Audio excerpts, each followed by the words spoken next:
What's going on, everybody? Good afternoon. Hope you guys are doing well today. And we've got another coming into his fourth year player to discuss a contract extension for. And I'm just going to say it now, this one's going to be hard. This one is going to be tricky. And there's a lot of stuff we need to consider here. Abraham Lucas. We're talking about Abraham Lucas today.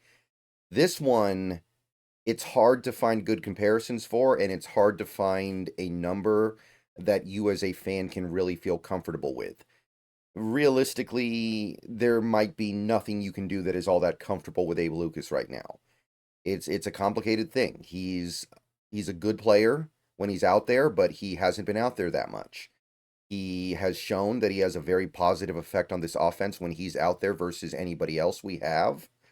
But can you count on him to be healthy going forward? Because there's been so much that has been said about Abe Lucas's health over the first 3 years he's been in the league that if you continue to have those conversations going forward every week, every month, every year, you're just thinking, is he going to be able to play this week? Is he going to be able to play this week? Is he going to be able to play this week? How good is he going to be able to play when he's out there? If you have those conversations over and over again, it's not worth that much, right? That brings down the value of the player real quick. But he is playing a pretty valuable position, and he has shown that he can play it at a pretty high level despite the many things he's had to overcome so far in his career. So, what's an extension for Abe Lucas look like? Let's dig in a little bit. Please click the thumbs up on this video. Subscribe to the channel if you're new. Click the bell for notifications. Become a channel member for $2 a month. Those are the best ways to support the channel. So, Abe Lucas, you take a look at his career so far. 2022, played every game except for one. He missed one game in 2022. 2023, he played 6 games. That was kind of a lost season for him. He missed work in the offseason, I think. He got hurt in the first game, came back for a while, and then got hurt again. 2024, started the season on IR, took forever to get back. When he got back, played 7 games, and then he missed the season finale with it wasn't all that significant of an injury, but the Seahawks were eliminated from the playoffs, so they just figured, why not? We've seen what we need to see, theoretically, and here we are. So, he's missed almost half of the total number of games that he could have played so far in the NFL. He's played in 29, could have played in as many as 51. So, right away, we have a big problem. Now, his play when he's been out there has mostly been pretty good.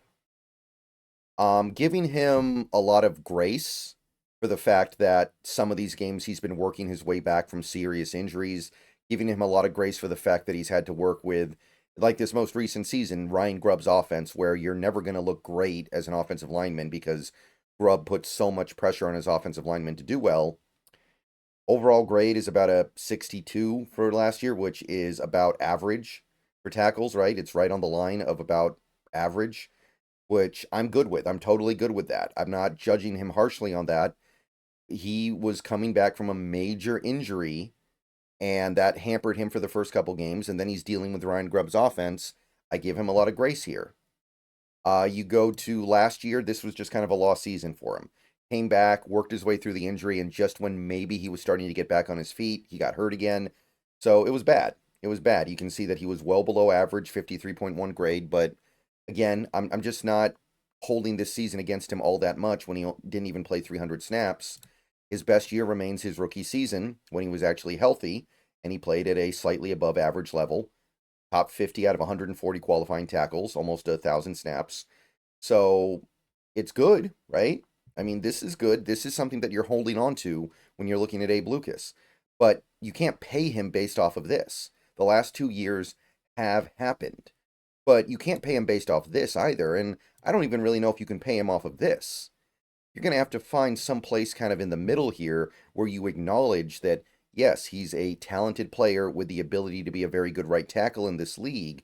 But at the same time, he hasn't been there for you when you've needed him the most the last 2 years. And you can only go so far with some kind of a contractual commitment. So what we're looking for here is some kind of a deal that understands that Abe Lucas could go one way or the other. And maybe we have a really good feeling that it's going to go the good way. Maybe the doctors are telling us he's past it now, everything's good. The knee is not chronic. He's going to be better going into 2025.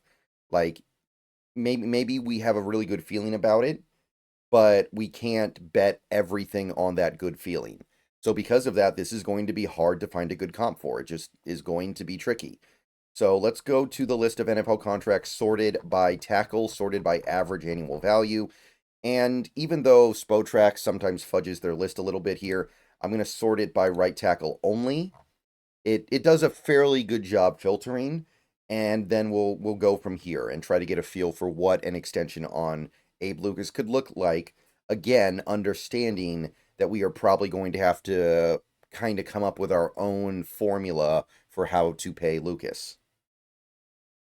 So this is a right tackle. We're obviously not going anywhere near the guys at the top. Penny Sewell, Lane Johnson, Jawan Taylor, Ryan Ramczyk.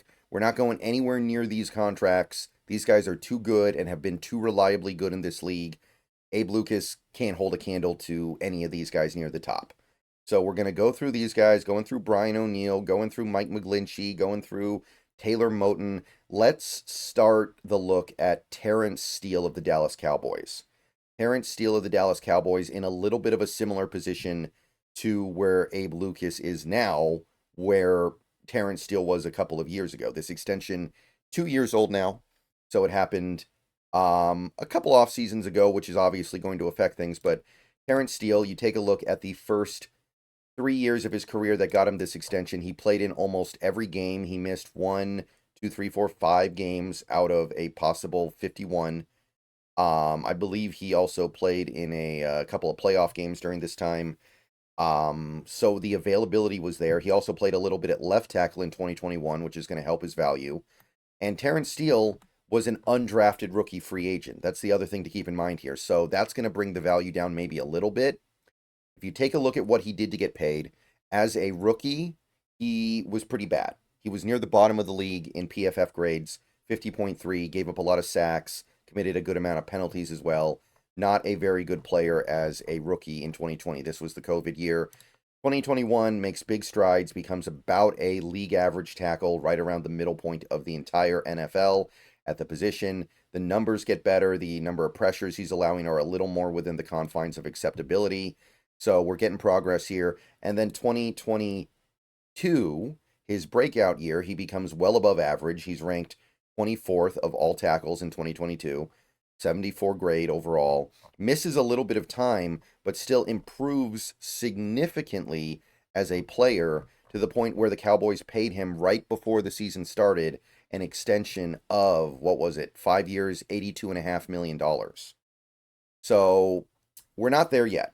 Abe Lucas, not available nearly as much as Terrence Steele, didn't have the highs of a Terrence Steele. Now, some of that I think is not really Abe Lucas's fault, but Terrence Steele clearly earned more money than Abe Lucas did at this point in time, if for no other reason than that he actually was consistently playing. So let's keep going here. Let's go past a few more guys. Austin Jackson is an interesting comp, but the problem is he played left tackle and left guard mostly in his career. He did miss almost all of his third season with an injury. So the comp is interesting at 3 years, 36 million, but I don't think we're there yet. Jackson still was more healthy. So I want to look at Kaleb McGary instead here. Kaleb McGary, right tackle for the Atlanta Falcons. 2 off seasons ago got extended, 3 years, 34.5 million. So that's 11.5 million per year. Let's take a look at Kaleb McGary. So he was a first round pick. So let's start there for one. Also, by the way, like Abe Lucas, grew up in Washington State, played his college football in Washington, so that's fun. But you take a look at the first few years of his career, and we're going to be looking at the first 4 years because he played 4 years before getting extended. And that's one mitigating factor here. Kaleb McGary was going to be a free agent when he signed that extension. He did not have a year left on his deal. He had no time left on his deal, and the Falcons paid him knowing that he was about to be going somewhere else if they didn't.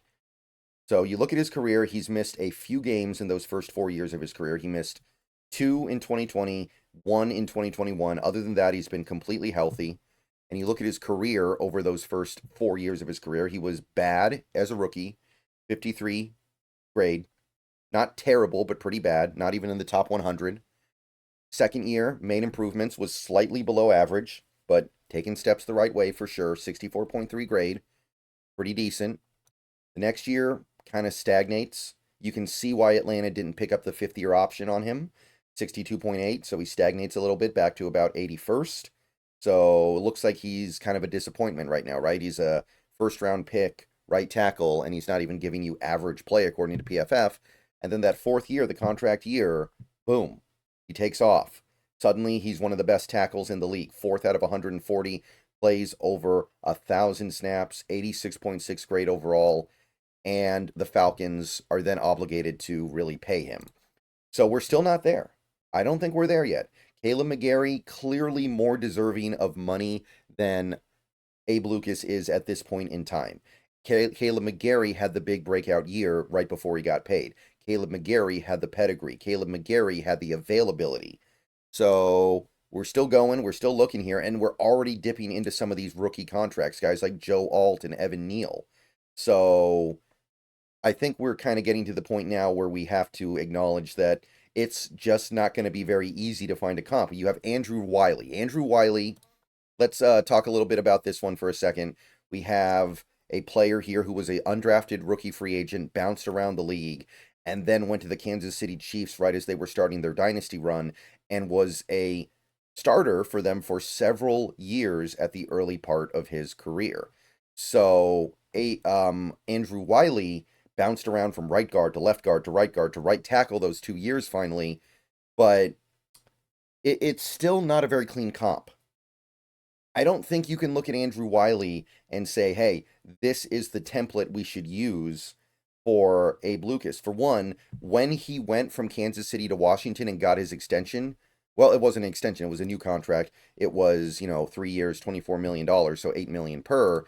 He was a free agent. He was an open free agent. He was leaving Kansas City, and there had to be a little bit of a bidding war that would not be in place for a guy like Abe Lucas because he has a year left on his deal. However, that being said, there are other things as well. The fact that this guy bounced around the league, the fact that this guy only started really doing much when he was in the best offense in football with Andy Reid and Patrick Mahomes and Travis Kelce and other really good offensive line players.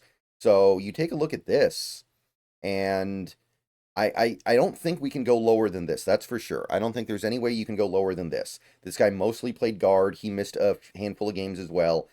I don't think we're going any lower than what Andrew Wiley got.